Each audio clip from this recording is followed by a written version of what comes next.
There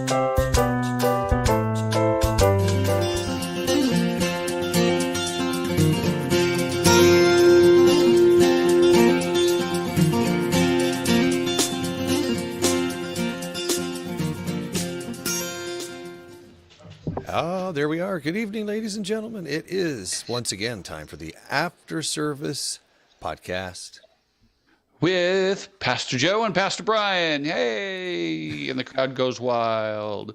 Do they? Do they though? No, not really. I guess we also have to ask what constitutes a crowd. I don't know. What does constitute a crowd? 3 people? Or is that just a group? Yeah. I don't know. I imagine that there is a definition. Right. There's got to be. Yeah. So, which reminds me, I'm curious, like from a sports perspective, what's happening right now that you find interesting? From a sports perspective? Yeah. And before you answer, let me explain why I'm asking. Because I have a client, and there's usually small talk as we're trying I'm listening. Oh, okay. See, as soon as I mentioned sports, he's just gone. All right. No, my dog just barged in. Okay. From a sports perspective, go ahead. Anyway, we'll have a meeting, and while we're waiting for people to show up, there's some small talk, right? And oftentimes, especially in this digital world, you may wait 2 or 3, 4 or 5 minutes for everybody to arrive. Right. You know, one reason or another. They're going to talk about something. Talk about something, and often that topic is sports, and this individual gets so mad. Like, why do we have to talk about this? I'm like, what would you like to talk about? We should just start the meeting. Like, well, you can't. Right. Anyway, I thought, let's talk about sports. Well, it's the NBA playoffs. Right now, the Pelicans are probably just now losing to the number 1 seed, the Suns, who they pushed them to 6 games. That's unusual. I was rooting for the Pelicans, of course. Okay, wait. Let me ask you a question. Who are the Pelicans? New Orleans Pelicans. They changed their name. Okay. Yeah, this is basketball. So yeah. No, it's just been a long time because originally they were New Orleans Jazz, and they moved to Utah. And they became the Utah Jazz. Then who moved to New Orleans? It's a new organization. Oh, you can see how little I followed basketball. I used to follow it so closely. Yeah. And, I know Steph Curry. And they completed their series last night, so they're going to the second round, and yeah, that's what's happening in sports. NFL draft was today. I didn't get to see it, but Dawson, my son, did. He was excited about that. Anything else happening? Baseball, but I don't really care about baseball, even though I know there's people who are passionate about it. Not me. Yeah. So I remember when I followed the Blazers very closely. This would be like the early 90s, especially that run. Yeah, right? That was 91, fun. 92 time frame, or where when the season ended, I got really sad. It was like, what am I going to do now? Right. We would get the newspaper in the morning, and the first thing I would do, because I didn't have a way to watch the games, is I would read the newspaper to understand what happened in the game. And that's how I followed sports, because I don't think we had, ESPN existed. I didn't have a subscription or anything to it. So it was like, how do I know what's going on with the Boston Red Sox? I have to read it in the paper. You have to read it in the paper or listen to it on a radio or... Right. Yeah. And hope you got there at the right minute, because that's the only way you had to listen to it. Bill Shawnley just fully retired at the end of this season. Wow. Yep. At like 85 or something like that. Yeah. The Shawns. Bingo, bango, bongo. Yeah. He'd been doing community work and so forth, but yeah, the last Blazer game this year, he publicly retired. So yeah, Shawns. Wow, those are memories. Yeah.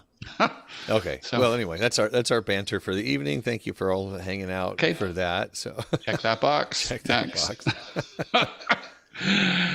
So we talked about what did Jesus accomplish, and we talked about sin and guilt.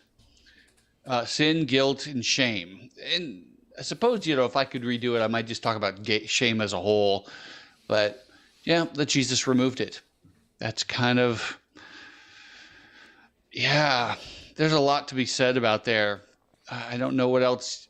I don't know how to encapsulate it this week. So, well, it's a very complex topic. Yeah. So, yeah, I'm not even sure how to start. I remember.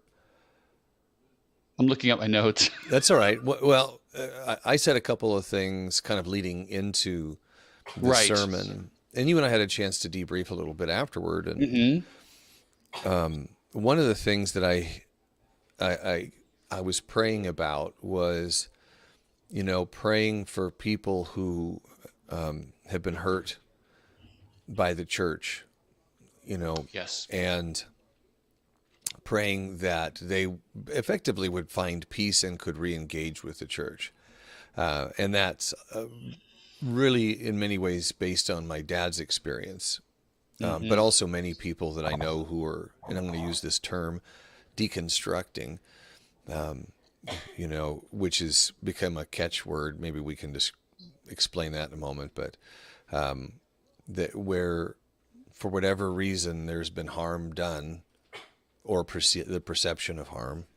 Yeah. And they're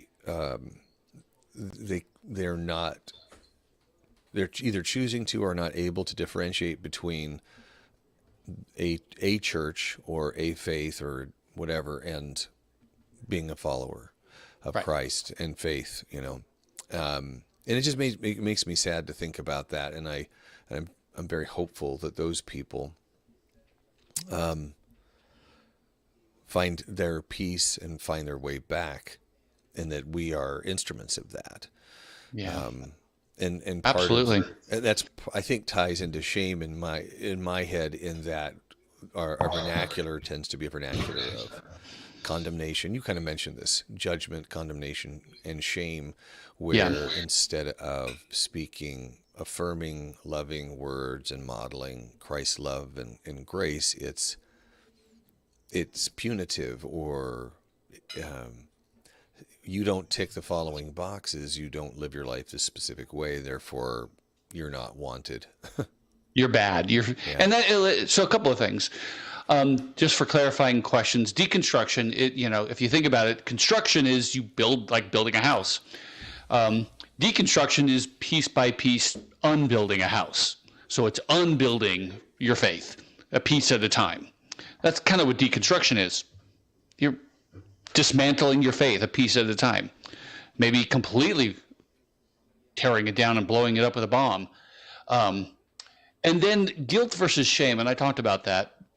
I mean, it's a little bit more complex than this, but a little catch-all phrase would be guilt has to do with something you've done. It's an act. You can point to a specific action, and it involves punishment. You did something, but you can think, you stuck your hand in the cookie jar, your mom slapped your hand. Okay, you're guilty. Boom. Shame is then when the mother is saying you are bad. So it's not just you shouldn't have put your head in the cookie jar. No, then shame would be calling the child a fat, horrible kid. Right. That's shame. I think about it like one is a state and one is an identity. Right. You are in this state of being guilty, but you are not. Right. Yeah. You've acted poorly versus you're terrible. And the key thing has to do with the specific action that just simply needs punishment. Because as I talked about, a quote from a culture that's a very shame honor culture, which we are not, because anthropologists break cultures into different kinds of culture, and some of them are power cultures, some of them are guilt and punishment cultures. There are shame cultures, shame honor cultures. In Japan, for example, is all based on not guilt but shame. And one of the things they said is we Americans tend to think of it as just a bad feeling, but in Japan, shame is not a bad feeling. It's a status. It's something that is true about you. And it's tangible, it's real, it's as real as any other identity that you have. It's like putting on a coat, and saying, or taking off a coat. You had honor, and now you don't have honor, and that's why the Bible connects this, because they definitely have some shame, honor as part of their culture, and that's why it's connected with, in the Bible, with nakedness.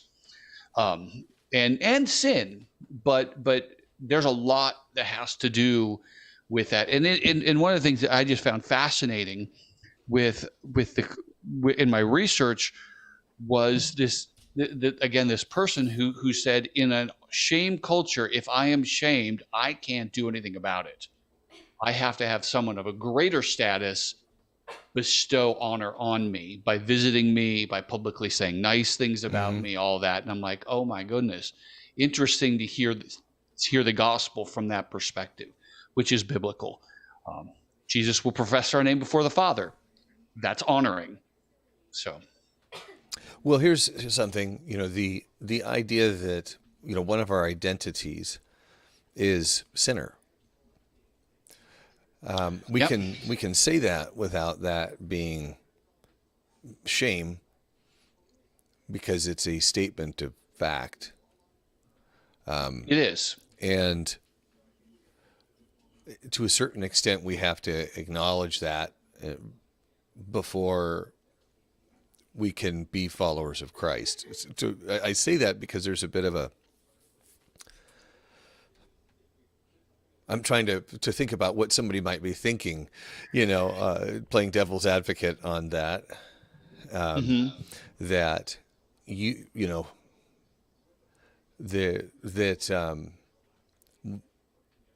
I almost feel like that has to be a personal identity. You can't have somebody impose that upon you. Like, oh, you're a sinner. Like, So let's do this. Sure. Because this is one of the points I tried to make, is if we start to think of shame in terms of an identity, but it's the identity of a loss of a dignity, loss of a status symbol, then filtering that through that phrase of sinner starts to help us to make a little sense. Because one of the things that the scripture talks about is that we started off as the caretakers, the governors, as it were, of over all of creation. Very high role. We were meant to represent God to all creatures. And one of the things that the garden story tells us is that we have lost that status, in the sense that we've corrupted it by bowing to Satan. We still have the image of God, we still represent God, but we don't do it rightly. And so shame in that sense is we aren't what we are supposed to be. We are supposed to be these incredibly glorious, wonderful, amazing creatures, but we're not. And so in that sense, there's a shame. Does that? So we are shamed about, and sometimes we're shamed about over things we have no business being shamed over. My weight, for example. That's misplaced shame. Just like you can be misplaced guilt over things too. There's a lot of things we as a society, we are shamed over that are stupid to be, that we shouldn't be shamed over. But what I'm saying is the idea of, when the Bible says that we all have sinned and fall short of the glory of God, it means that we aren't what we're supposed to be. We're supposed to be the super high status, and we're not, because of the effects of Adam and Eve. Does that make sense? Yeah. No, it's tricky, right? It's well, if I put it in another way, I'll do a personal one, not myself, but I'll talk like my mom, right? She was referred to by her dad as my fat little girl. That's shameful, right? It's yes, and it wasn't necessarily, it may not have been entirely intending to shame, but it was devoid of an understanding that it was causing that shame. Right. Or if, some societies, if you're a woman and you'll excuse this as, and you are raped, then you are defiled. You are no longer good. Whether or not there's something fundamentally wrong with you. Right. Right. And there are a lot of things like what was told to your grandma that happened, or is that your mother? Your mother. And that's what I mean by misplaced shame. We shame each other on all kinds of things that shouldn't be shameful. From God's perspective, that's not shameful, but we shame each other. And I'm trying to say, okay, so a lot of the psychological shame that we have, it's not that. It's from God's perspective is not real. It's not there. But there is something, just like there is guilt. You could say, oh, guilt is just in your head too. Okay, well, it is, but it isn't. There's an objectivity to it. There's also something with shame that I want to say there is an objectivity to it, but it's often not what we think the cause is. I don't know if that does make sense. Well, because go ahead. It goes back to the word misplaced. And it's also an unreliable prism through which to view the world. If you're, if somebody kind of buries you in a hole with, a proverbial hole with shame, it's really hard to get a full view on what the truth is in the world because you only have that limited vantage point. Right. And most of the shame I think people feel is misplaced shame. I really do. But maybe all of that is just this underlying sense that there's something deeply wrong with the human race, and we kind of know this. It's embedded in that phrase, nobody's perfect. Yeah, we know there's something off. And I think that offness in part is what God is talking about when he says when there's shame language associated with sin. And getting to the good part, that's what Jesus removes. He restores us to that status of right of authority, of prestige, of honor. We if we confess ourselves before the world, Jesus will confess that he knows us before the Father and all the angels, and we rule with him. I mean, that's incredible honor. You have that honor. So on one hand, we have shame and we feel shame, but on the other hand, we really shouldn't necessarily be feeling shame. I don't know. It's complicated. It is complicated. That's why I should have made a whole sermon just on this. Well, when I think about, Jesus had opportunity as he was engaging with people who had fallen short, as we all do, the woman at the well, for example. Right. There's opportunities where he could engage in some kind of shaming of that individual. But he doesn't. And and I think that's a model that maybe we lose sight of a little bit. Yes. But where he's saying, go forth and sin no more. He's both saying, I love you and right. Do better. Do better. He acknowledges that the activity has not been good, but he lifts and honors and bestows honor on them.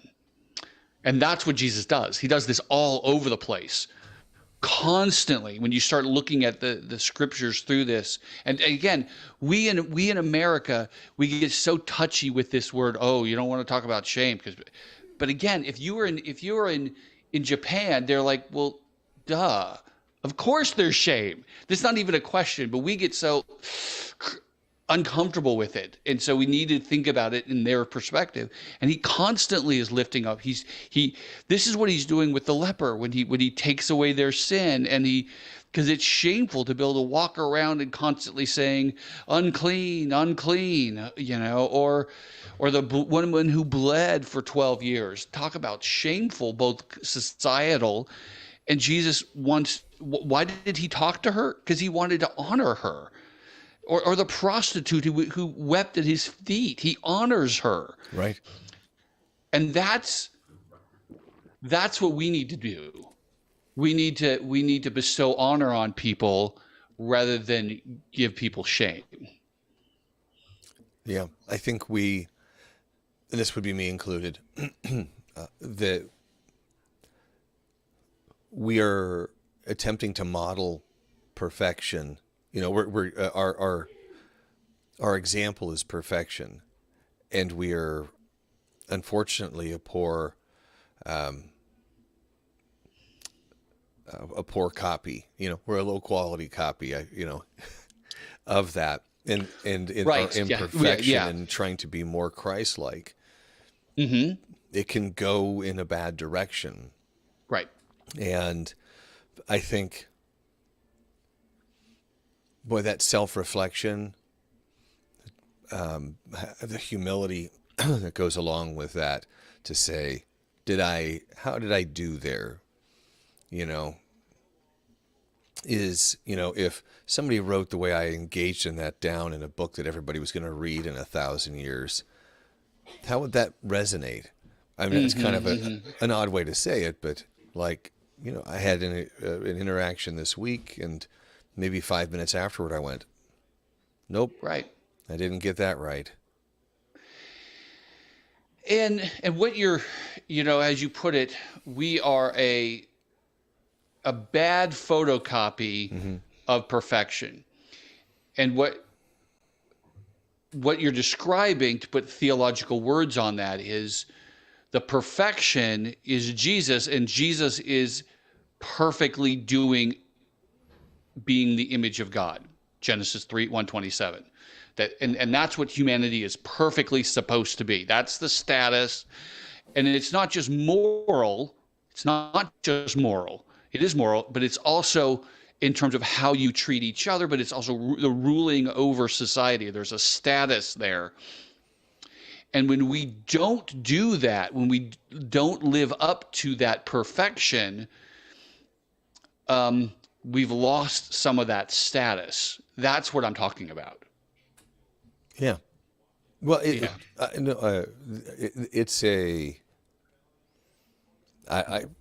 I'm trying to think of, it's tough. It's tough to find a succinct way to say it, but it really is. It's the whole idea, I think, going back to things that we've talked about before, that you're getting what you don't deserve. Yeah. The whole idea of mercy versus grace, I think we've talked about that before, not getting what you deserve and then getting what you don't deserve. Some of this is like, have we earned the right to be legitimately shamed? And are we having to live with that? No, because going back to Easter, Christ has got that. He's removed all that. Right. Yes. Yes. He's given us the right to have that righteousness, to be in that position, to not have any shame. He took our shame from us. He took our guilt from us. So he carries all of that so that we don't. Does this feel heavy to you this week? It is. And I worry about being misunderstood, and I'm aware that there are some people who are just so burdened by shame. And maybe some of that's from just a kind of a foundational background noise of knowing that we're not what we're supposed to be from a God perspective, but so much more of it is just because guilting and shaming is so normal in our society as a motivation for behavior. that people, it's crippling. It's absolutely crippling, and my heart breaks for that. Our language too easily leans into that, and we'll do it both in, well, I'll give you an example. Like if somebody says, "Oh, my favorite basketball team is the Pelicans," okay, and somebody goes, "Why would you like them?" And you say it in jest, but what you've done is you've planted a seed that's like, for whatever reason, this thing that you appreciate, you shouldn't really appreciate. There might be something wrong with you, or right. We do all that all the time. Yeah, I like to drink Shasta Cola. I like it better than Coke. I like it better than Pepsi. And people, that's gross. Why would you ever want to do that? There you go. So you're exactly right. Except that's I know an example. And that's the most subtle, but it can be really blunt, to you're my fat wife. Or are you an idiot? Are you an idiot? Yeah, what's wrong with you? Right. Which Jesus said that makes you liable for hellfire, calling some people idiots. Matthew chapter 5. Wow. It's that degrading another person. And that's the issue, is we degrade each other. Yeah. When we should be doing the opposite. We know we're not the exalted creatures we should be, but we don't need to pile on. Yeah. Well, I think a lot of times I bring that to, like, with coaching. It's like I know that if a kid is struggling with something, that if I continue to harp on that, the kid goes deeper into the hole. But if you're like, "Hey, you did a great job with that today," it may have been the only thing they did well that day. But I know a lot of these kids, if you give them a couple of words of affirmation, they will take that and run with that. Yep. And they will. So like if you're lifting people up instead of tearing them down, right. That was something that my dad felt bad about, in those last couple of months as we were talking about regrets, is he said, "I think I've been too critical. I haven't been as kind as I should have been, because rather than lifting up," these are not his specific words, he would like, "Yeah, that's great that you did that, but here's 15 other ways that you could have done better."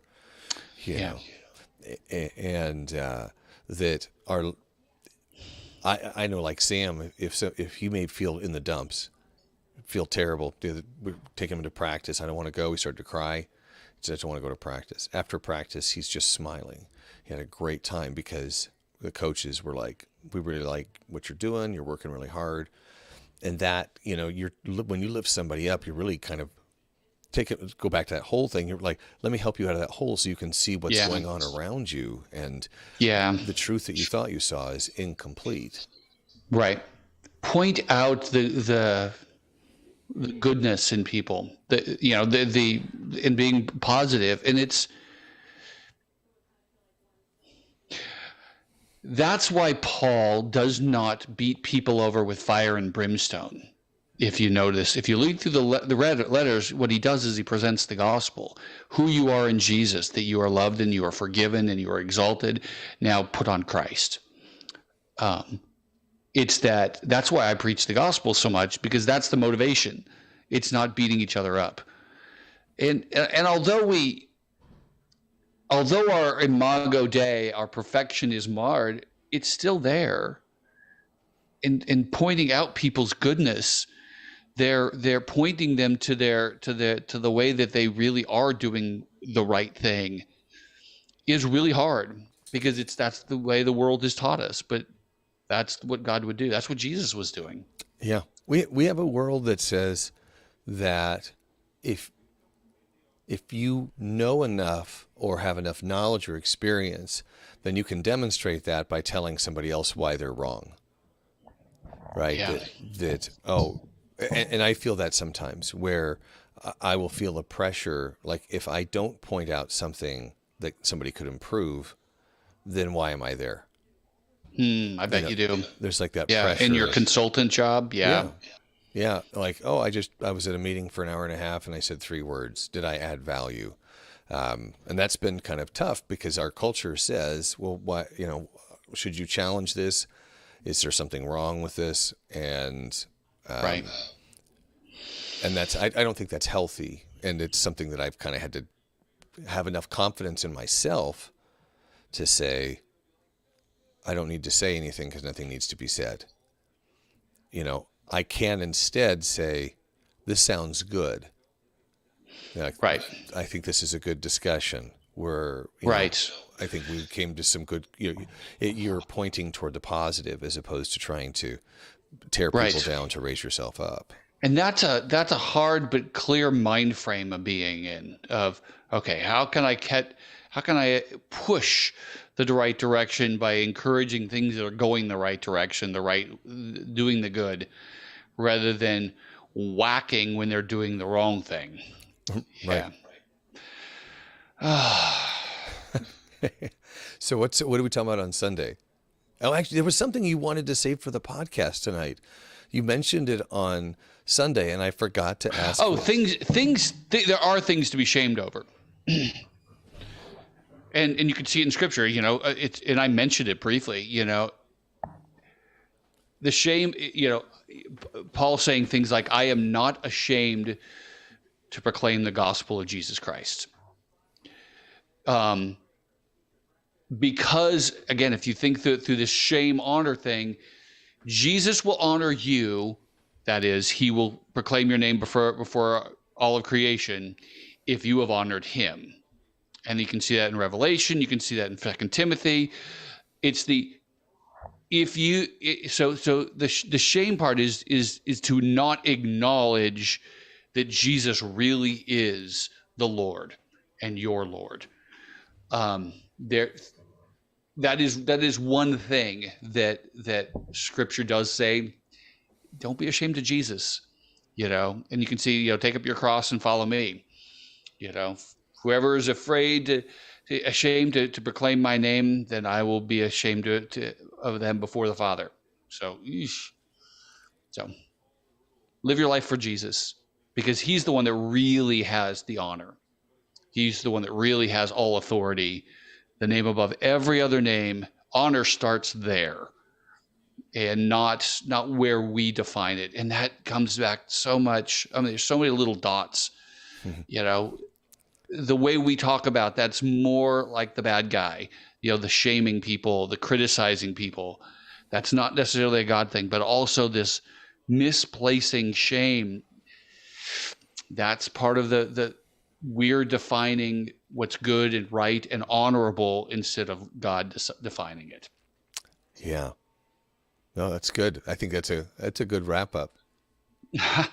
But Sunday, yeah, we're going to talk about, what does it mean to be healed? That Jesus heals us. Isaiah 53:5, by his stripes we are healed. Mm-hmm. What does that mean? And it's both broader than charismatics would say, and more glorious than most more conservative type of people would say. It's amazing. And it'll touch on things like your dad getting hurt by the church. Good. That's a healing, right? That's a hint. That's a healing. Okay. All right. All right. Well, you guys have a great evening. Hopefully you enjoyed this. If there are ways that I can clarify or we can talk about it, I didn't even check the comments, then let us know, and we will do our best to try and answer those. So, all right, folks. Have a great night. Have a good night. Oh, we had 6 comments. Oh, let's don't go away. Go ahead. What are the comments? Quick.